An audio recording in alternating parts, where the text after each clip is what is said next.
The Nintendo Switch 2 reveal is closer than ever, and as a result I sat down with Rogersbase to talk about the biggest games, both first party but also third party games that we should be expecting in higher resolution than ever on Nintendo Switch successor. So be sure to leave a like, subscribe and press the notification bell. And how else can we start this video than by talking about the biggest seller of them all, Mario Kart 9 or 10, depending on how Nintendo will solve this. Probably launching this game before a new 3D Mario might be the wisest strategy in order to just make the systems disappear as soon as they land on store shelves. And the reason is quite simple, because Mario Kart has been moving more and more towards the direction of crossovers. We saw that with Zelda, we saw that with Animal Crossing, Splatoon, and a couple others. A brand new Mario Kart will be the GTA 6 moment of the Nintendo Switch successor, or Nintendo in general. You know what else is going to cause that effect? It's a brand new 3D Mario game. I was just going to say, yeah, so you do think that'll be shown during the initial reveal of this thing, right? Because I think we're on the same wavelength there, where I don't think it's going to launch with it, but I do think it's going to be there within, like, the first 6 months. I think Nintendo is going to try to pull another 2017 with this thing. Obviously, they can't have a brand new 3D Zelda game, so they're pulling a new Mario Kart to fill in that. Oh, here's your launch exclusive. It's not on the Switch. You need to get the successor to play this brand new Mario Kart. Boom. There you get the initial push. And then we have another exclusive in this brand new 3D Mario game that is also not on the Nintendo Switch. Unlike, say, Metroid Prime 4, which is on both. And Pokemon is what I think we're also underestimating. I think a lot of people are underestimating, it's not just us, the impact of Legends. I think, Legends Arceus was critically acclaimed. Obviously, they're not going to be announcing Gen 10 anytime soon. I think they're still holding off on that for a little bit. They're going to let Legends cook. But I do absolutely see a situation in which, because Legends is coming out this year and, Metroid Prime will also be coming out that year as well, those games, I think, like, their lifespan and the people playing them and the way people are talking about them, I think are going to be tied more with Switch 2 than they are with Switch 1. And they run better on that system, and you've got that really major player, something like a Mario Kart. That's kind of all they need. But you brought up a point earlier, which I think is really important to hammer home, which is that we don't know what Nintendo has been cooking up, and all of these teams have been hard at work on stuff for this new system for years, like dating back to 2020, 2021. So, what's the Animal Crossing team been working on? What's going on with 3D Mario, like you said? Monolith Soft, we know they've been working on their new IP for a while. Like, what's going on with that? That's probably going to be ready for Switch's initial launch year. Kirby's another big one, right? This was the first year in a long time in which we did not get a new mainline Kirby game. We had Dream Buffet and Forgotten Land in previous years, and this year's we're not getting anything. So I feel like there's probably going to be a Kirby ready for this thing within the first 6 months as well, which could potentially fill in that gap for like a 2D platformer, right? You've got so many other opportunities. Like, what else do you think we're going to see from Nintendo's first party within this first year? Like, what is going to be the Mario Kart 8 Deluxe, so the deluxe version? Could it even be Animal Crossing? That's the big question. I think maybe it's a little bit too soon, but I think Nintendo's priority right now is on the two big Mario hits, because they know that they have to look at what have been the top sellers. Exactly. If games are still coming out on Switch, which they will be too, and again, things like Metroid and Pokemon, it's bizarre. We're in a very weird situation with Switch 2 now, due to the fact that they've waited so long. And the question I kind of want to pose to you, because again, you're the Zelda guy, right? We're both in agreement. Obviously, there's no like 3D Zelda that's going to be ready for this thing in the first year, and I don't think there's going to be a top-down one either. Do you think the rumors are true, though, about a potential new package re-release of like Breath of the Wild, right? Because that was one of the earliest rumors dating back to like when there were rumblings of people seeing this behind closed doors at Gamescom last year, that the Switch 2 was, running some type of 4K version of Breath of the Wild. Do you think that's a possibility for launch, having like Breath of the Wild 4K? Yeah. I'm not sure if it's going to be exactly at launch. I have a feeling it might be somewhere between Mario Kart and a new 3D Mario game. Breath of the Wild update makes a lot of sense because you can combine it with the DLC, obviously, something they haven't done up to this point.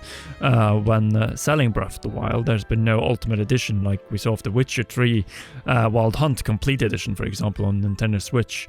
So I feel like that is one strategy, and of course updating the whole user experience, the visual things, so that you get the quality improvements that you've seen in Tears of the Kingdom, plus the visual bump of the next-gen system. And I think that alone will get people to get back into the game, because it will be over 8 years since Breath of the Wild came out. And I think when you think about more that. people are...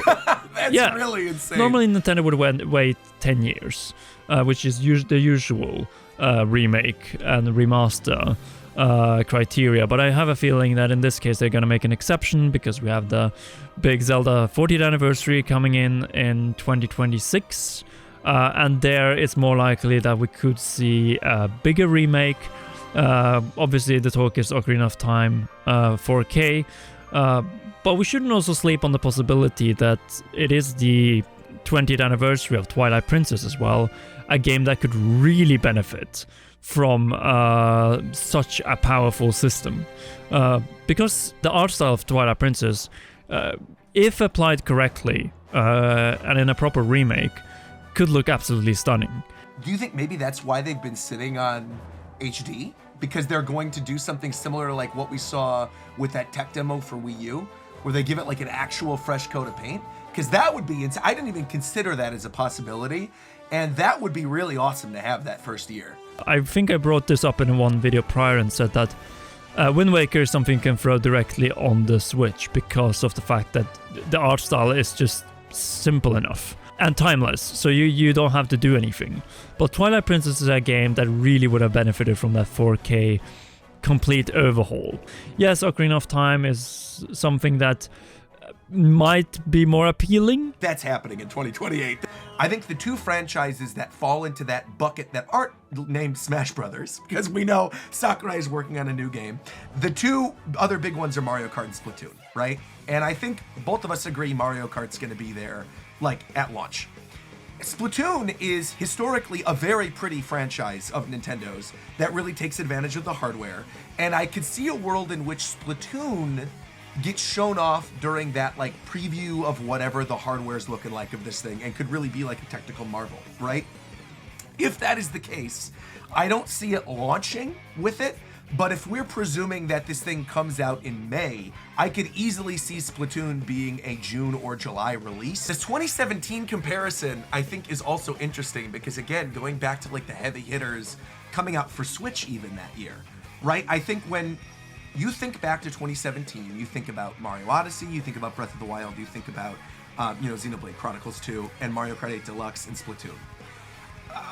If they have Mario Kart, a new Splatoon in summer, and a 3D Mario in fall, and have a cross-release Pokemon Legends ZA and Metroid alongside something that obviously we're not even speculating on, some other type of new IP, that is really, really solid. I don't see GTA 6 coming to the Nintendo Switch successor on day one. No, I think we have to accept that. Yeah, and as a result, and the same goes of course with Monster Hunter Wilds as well. I don't think it's going to be day one, but I think whatever the G version of Wilds is, like whenever they end up doing the Iceborne equivalent, which is probably going to be like a year out afterwards, that'll most likely be on Switch successor. I fully believe like that Elden Ring game that we saw, the what's it called, Night Rain, the one that was during the Game Awards, that's for sure going to be a Switch successor game, because they literally announced during it that it's going to be coming out on PS4 as well. And I think you're going to see a lot of these games. I think Metaphor is probably going to come to Switch's successor. The FF7 remake, I think that makes a lot of sense, right? You know, we have Cloud and Smash already. That would be a huge deal to have FF7 on a Nintendo platform. And even in situations like that, I feel like The Witcher 4 could still come to Switch's successor. The real potential behind the reveal of this thing are literally the games. There's so many developers just sitting and waiting, and I would say no one probably has a bigger lineup ready for the future of the Nintendo Switch successor than Sega. At the Game Awards, we just got the announcement of the revival of Virtua Fighter for the next generation. They are also working on new Crazy Taxis, Golden Axe, Jet Set Radio, of course. Project Century, the new 1915 Yakuza. You brought up Virtua Fighter. Another great point, right, is I think we're probably going to see, because of Capcom's relationship with Nintendo, we're going to see Street Fighter. We're going to be seeing Tekken 8 coming to this platform from Bandai Namco. You know, and those games with Virtua Fighter and Tekken and Street Fighter, those are games with, you know, DLC packs. Fatal Fury, the new Fatal Fury with City of the Wolves. And so to have that on the same system that's also going to have Smash Brothers, like you're going to have the Switch successor being this definitive fighting game console that you can take on the go, which is really exciting for someone like me. I think that is one of the aims for Nintendo as well. They know how big the fighting game genre is, especially when it comes to esports. Right, because third parties, thinking back to 2017, I think of 2017 as a really strong year, but really beyond like Bomberman, Skyrim, we had Mario and Rabbids, Sonic Mania, right? Like those were kind of like the big third-party games for that launch year. And what is going on with Dragon Quest XII as well? Dragon Quest XII was another big one, right? Like, I think I expected something about that game this year, despite the fact that obviously Dragon Quest III HD 2D released. I thought for sure we would see something related to that, and I feel like that is something that they could potentially convince Square to showcase in like a Nintendo Switch presentation-esque big reveal for the Switch 2.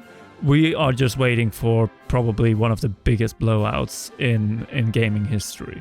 And I feel like that is why we haven't seen Nintendo launching any games in 2024 that were directly developed solely by their own studios. I just feel like they are hard at work with their A studios, their AAA studios, both in Kyoto and in Tokyo, getting ready for bringing the next generation of these beloved franchises that they know are their best sellers. The wild card here to me, and he's kind of always been a wild card, but more so now than ever, is Sakurai. I think Sakurai is one of those names that if you could literally just say with a logo, Sakurai is making this game and people are going to get excited, right? Like that's his name carries that weight.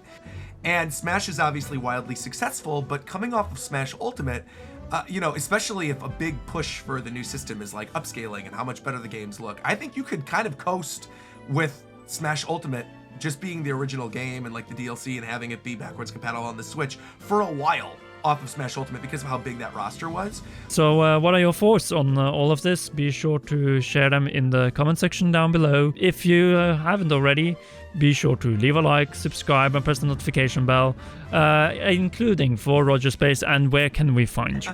Yeah, you can find me at Rogersbase everywhere, on YouTube, on Twitter, on Twitch, and on Instagram, and on Blue Sky. That is pretty much it. As always, a big thanks to all patreon.com/Comerhome patrons, with special shoutouts to row producers. And yeah, you all rock, and please enjoy one or both of these two awesome videos. Take care, everybody.